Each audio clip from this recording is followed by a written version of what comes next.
Hello guys! Welcome back to my channel! For today's vlog ay papunta kami ngayon sa 10,000 Roses. So pag dumaan ka dito sa bridge, meron silang toll fee na 180 pesos papunta at pabalik na yon. So makikita nyo pala, ayan yung Cebu Cordova Bridge. Ang pretty no?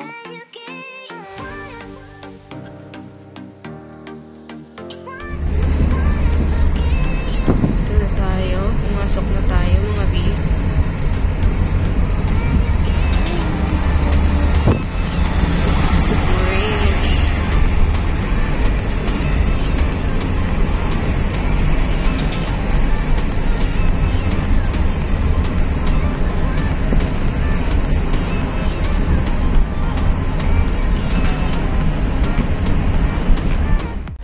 So ayan guys, nandito na kami sa may 10,000 Roses.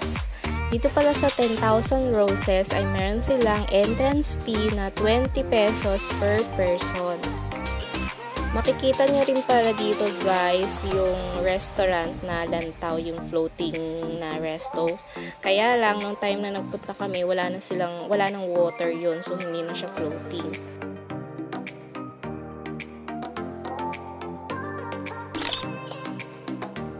Meron din guys mga Instagrammable area bukod sa 10,000 Roses. Tingnan nyo, oh, ang ganda! Wow!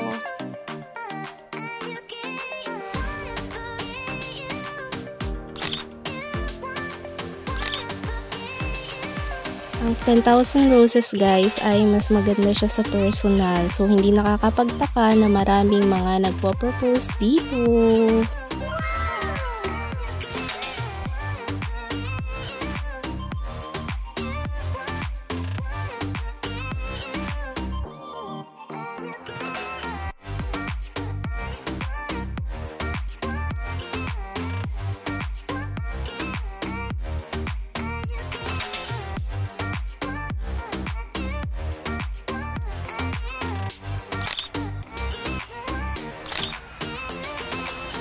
Bukod sa kainan, sa labas ng 10,000 Roses, meron din sila dito. So, may enjoy nyo talaga, lalo na kung gutom kayo, bago kayo pumunta dito.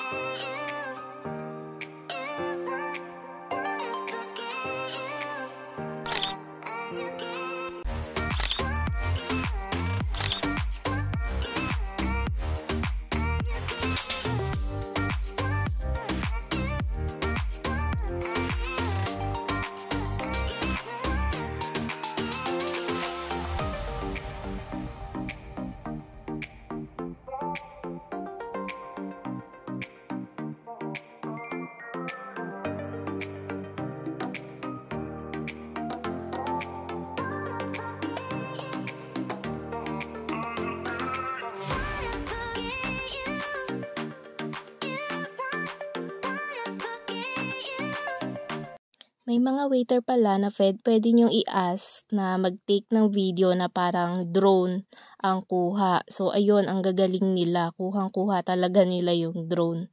So, ayun, nagbigay na lang kami ng tip para sa kanya.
Hayop din yan. Meron sa amin yan. Meron? Beho! Ayan, romantic baboy. Hindi ko alam. So, after namin pupunta sa may 10,000 500. Roses, nagpunta kami dito sa Il Corso para kumain ng dinner. So, sa kinainan namin, grabe, sobrang laki ng servings nila for 180 pesos. Nag-order nga pala ako ng baby back ribs, yata yun, na grilled. 180 pesos yun at sulit na sulit ang 180 pesos mo bukod sa masarap na siya, madami pa siyang servings talaga.